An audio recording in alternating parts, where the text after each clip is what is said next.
Hello, Miss Delander. How are you today? Good. Nice to see you again. You too. Oh, when we walked down to my office. How was your drive-in today? Oh, snowy. Oh, yeah. Minnesota winter's really starting. Yeah. Please, have a seat. Thank you. So, we've been meeting for, almost a month now. And at this point of the process, I kind of just like to check in with my clients and get a feel for how you're doing and how you feel the process has been going, and then also just to kind of go over some basic necessities and rules that we went over at the beginning of your therapy treatment. So just want to reiterate to you, I am a student. I'm currently working on my master's in clinical psychology, and I am being supervised by Dr. Mooney. If you have any questions or concerns, you can feel free to ask me or to ask him directly. And, you don't worry about hurting my feelings. This is your treatment. You want to make sure that you're getting the best possible. And if you don't think that's me, then that is something that you need to feel free to be able to say. So do you have any sort of questions or concerns about that part of it? No, not yet. Not so far. Great. And then I also just like to go over the rules of confidentiality again, just to make sure that you do understand. So once again, anything that we say or talk about is confidential, unless you are making a threat to yourself or to somebody else. If I hear about any sort of abuse of a child, an elderly person, or a person that's otherwise disabled, or if you threaten the life of the President of the United States. You still understand those rules of confidentiality? Yes, ma'am. Perfect. No other sorts of questions for me? Great. All right. Well, then let's just jump right into it. You remember from last week when I asked you to rate your week on a scale of 1 to 10, 1 being the best week you've ever had, and 1 being the worst week you've ever had, and 10 being the best week that you've ever had. How would you rate this past week for you? Probably about a 4, probably. A 4. Okay. All right. And can you tell me a little bit about that? I don't know, just still having the same issues, I suppose, with the lack of motivation and being tired all the time and not really feeling like getting out of bed at all and doing anything, not very motivated. Just would rather not leave the house. Okay. That's pretty much it. Okay, so some of those same sort of feelings of being tired and unmotivated to go out and live your life. Yep. And what about the anxiety we've been talking about the past few weeks? Have you still been having some anxiety? Sure, once I get out to work and stuff or around other people, I start feeling anxious again. Pretty much the same. And what are you so anxious about? I don't really know. You don't really know? No, just, I don't know, getting stuff done, just worried about, am I keeping up with all my daily tasks and my, stuff that I need to be doing. Okay. Yeah, I remember from last week, or a couple weeks ago now, you had been talking about how you feel unmotivated, and then when you see your list piling up of what you haven't done, then you start to feel the anxiety. Mm-hmm. Okay, so it's still some of that going on. Yep. Okay, all right. Yep. Kind of a mixed thing where I don't feel like doing anything, but then I realize when I'm not, that I'm digging myself deeper and deeper into a hole, I suppose. Something that has really worked for me, I used to be a really unorganized person, and I was unmotivated. I'd procrastinate on tasks and just get really behind, and then I would feel that anxiety once it was time for those tasks to be completed and I hadn't done them. Something that really helped me was making lists, and then I could kind of set up an organization chart for what needed to be done first, what had priority, and what I could kind of put off for a little bit, and then I would check them off my list when they were done, and that anxiety level went down a lot. Do you think that might be something that would be helpful for you to try? Oh, I could try, for sure. Okay. See if it helps. Yeah, you just make a list of what needs to be done that day, or even that week if you don't want to have lists every day. Okay. What kind of things do you think you'd put on your list? Oh, just the normal house cleaning stuff and shopping for groceries and stuff like that. Just everyday stuff. Everyday tasks. Yeah. And they all gotta be done. Yeah, for sure. Great.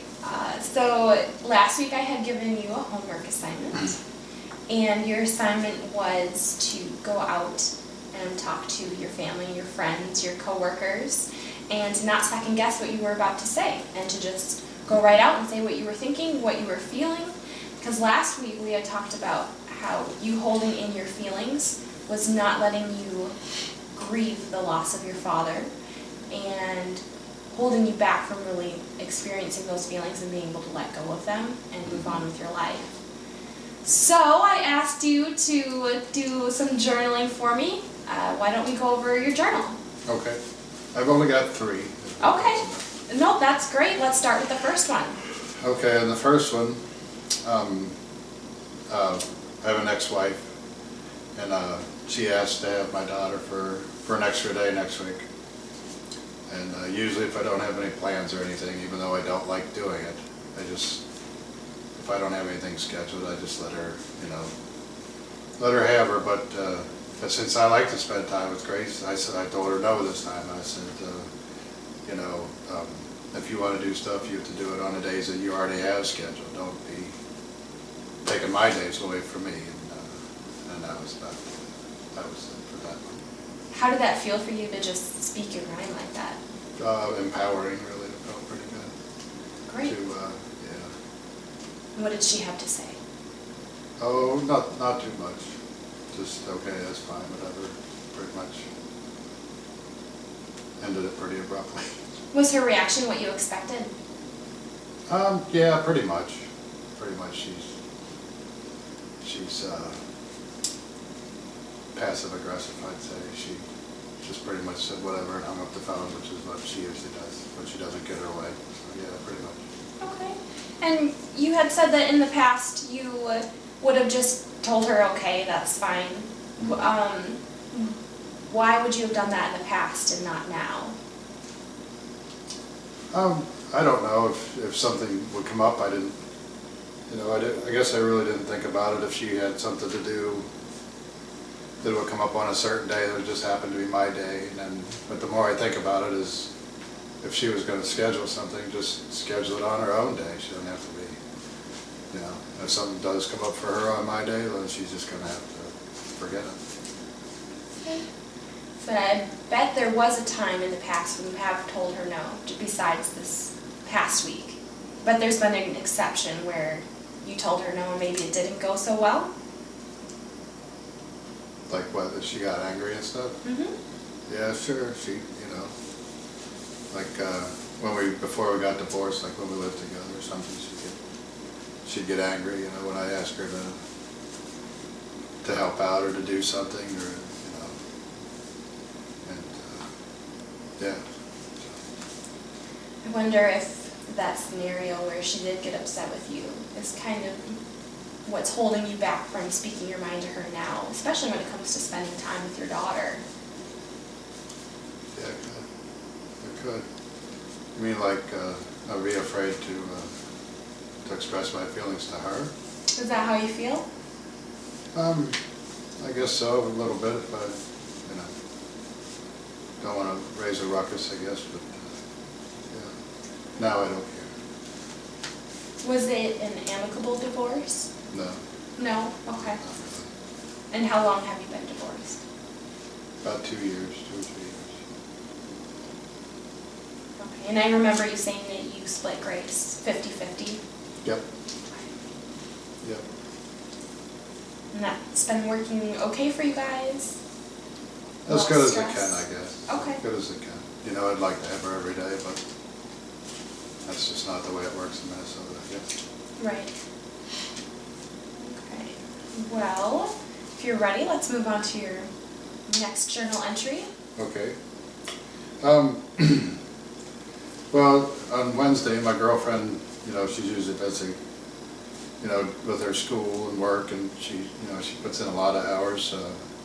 So usually everything left around the house to do is put on me, but, you know, that gets to be a little much with everything else that's going on. So, I asked her to step up and help with dishes and laundry and stuff, instead of me just keeping quiet about it and just doing it. And how did she react to that request? She was pretty good about it. She said sure she'd like to help out. And she has. And why hadn't you asked her for help in the past? I don't know, I guess I just felt like she had her own stuff to do, it's not like she was just sitting around being lazy, not doing anything, she has homework and stuff to do too. She has, her own things going on as well, like I do. It would be a lot of help for stuff that we're going through for her to help out for a while. And how did it feel for you to be able to voice that request? It's like a load off my shoulders pretty much, I guess. A couple of things off that list that we were talking about that I don't have to do. So yeah, it helped a lot. Good, I'm glad it helped. How about the next entry? Okay, like on Friday, my boss he told me that I had to do some extra work on Friday. At the end of the day, he came with me with this extra stuff to do on a Friday, and instead of they just accepted it and doing it, it's like, no, I'm busy. You have to find somebody, that maybe hasn't been here as long as I have or something to finish this work. So, and he did. So, how did that feel for you? I felt real good on Friday. I bet. Don't want to be at work any longer than you have to on a Friday. But yeah, it felt good. Instead of just sucking it up and doing it, and I got to go home and spend, that cuts into time with family, and I think, right now I need time with my daughter and my girlfriend. I didn't want to lose that, so it felt good to, as long as I didn't get fired or anything, to do that. What was his reaction? He's pretty upset, but he went out and found somebody else to do it, obviously. So. Okay. See, that's interesting because out of all the journal entries that you did, the reaction from your boss was the only one that was upset. Mm-hmm. And did that feel different than your other two encounters, to have somebody upset with you? I guess at that moment, I didn't really care. I guess whether he got upset or not. This was for me, not for anybody else. Like you said, that I need to be speaking out and letting things out. And I felt like if I didn't do things for myself, that I was just going to get walked all over, like I always do. So yeah, I had to instead of hold it in, speak my mind, and that's not bottled up. Instead of sitting there doing my extra work, getting bitter about it, I ended up not having to do anything. And, I got to spend time out. Yeah, so you stuck up for yourself and it worked out for you. Yep. And I bet having those past experiences in the week with your ex-wife and your girlfriend and having positive reactions gave you some courage to face your boss. And even when he did show that he was upset with you, you stuck to your guns. Yep. Yeah, it worked out well. Yeah, you're right. Great.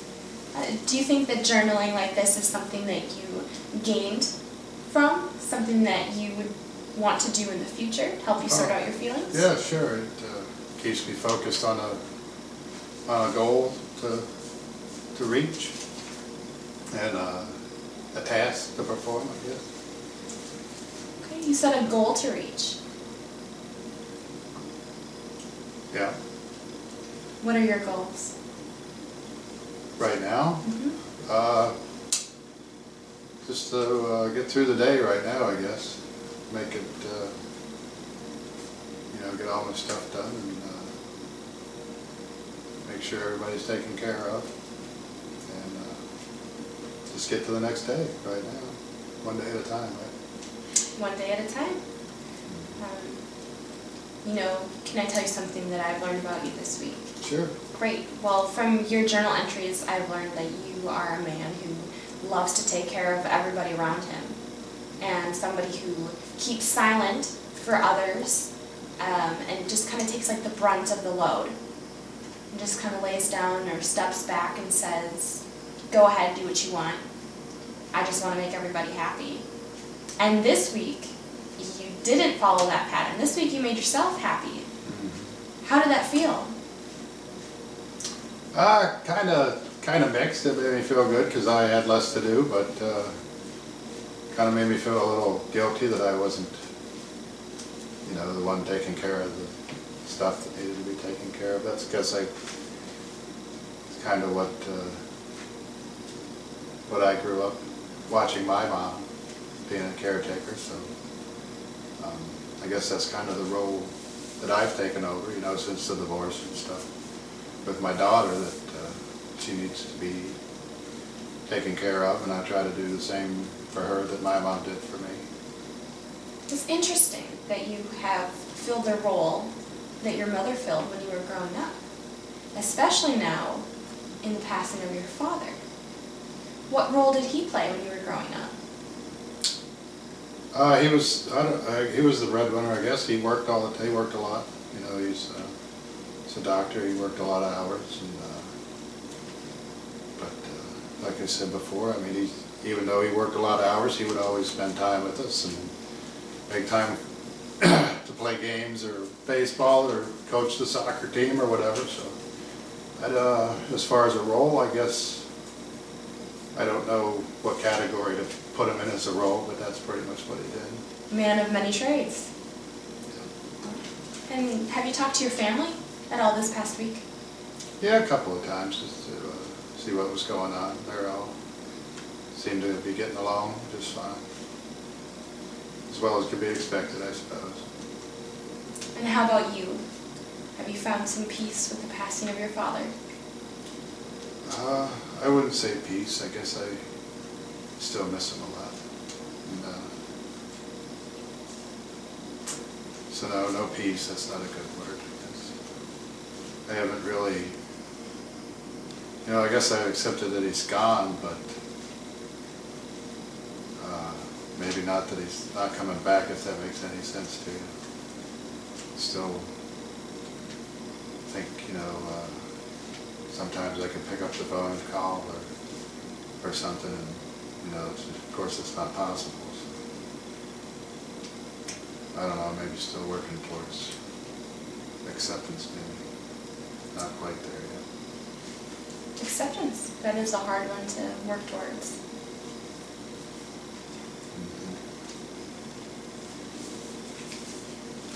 So, the journals, I think you did a wonderful job. Thank you. You had a lot of success, it looks like. Mm-hmm. How would you gauge your experience on a scale of 1 to 10? With the journal, you mean? Mm-hmm. Probably a 7 or an 8, probably. It was a good experience. That is great, especially since you only rated your week at a 4.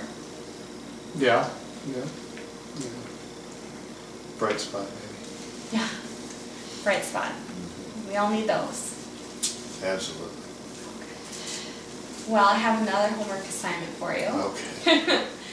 This week, I would like you to talk to your family, your immediate family here in Minnesota, your daughter and your girlfriend, and then your family back home in Pennsylvania. Okay. I want you to share with them how you're feeling about the passing of your father.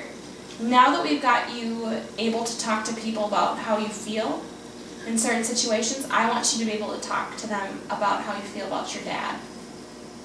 You've built a foundation of skills, and now we should use those skills to help you work towards your goal of acceptance. So, like we did last week, the journaling, 3 or 4 entries this week, just talking to different members of your family about how you're feeling, and also finding out how they're feeling. Because I get the feeling that you feel so alone in this, but you're not. And I think talking to your family members is going to help you realize that. Do you think that's something you can do this week for me? Sure. Great, okay. So mark that down here for next week. And do you have any questions for me, Joel? Any concerns? No, Not really, just the lack of sleep and stuff. I guess that's normal though, I guess. Okay. If you don't think I'm falling into like a deeper depression or anything, or we're coming out around the other side, or do you think it's going up or down, or? I think you have made outstanding progress, especially in being able to convey how you're feeling and not holding it in. And that's great. You know, when you first came to therapy, you were talking about how guilty you felt about the passing of your father and holding all your feelings in. You know, last session was the first time you cried about the passing of your father, and that you were really able to let some of those emotions out. And now we've got you talking to other people about how you feel. And I think you're making great progress. You know, those feelings of guilt have seemed like they've gone down. It seems like those feelings of anxiety have gone down. You know, there's still some of the unmotivation there. There's still some of the lack of sleep. But it's not... You don't know why that is? It's just normal, or? Well, I mean, I don't like to use the word normal because normals look different for everybody. But you still got to keep working towards your goals. There's still going to be work involved, and there will be moments when you're sad and depressed and you miss your dad, and that part, I would say, is normal.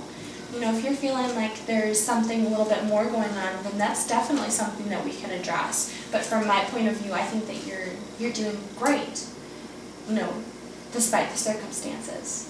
Okay. And I'm not going to cut off, you know, your therapy here. I think we have a lot more work to do together. But I am hopeful for you. I do have hope. And I hope you do too. I do. Thank you. Great. Well, thank you for coming in this week. Well, thank you for your time. Of course, I will see you next week, and we'll see how those journals went. Sounds good. Thank you. Thank you very much.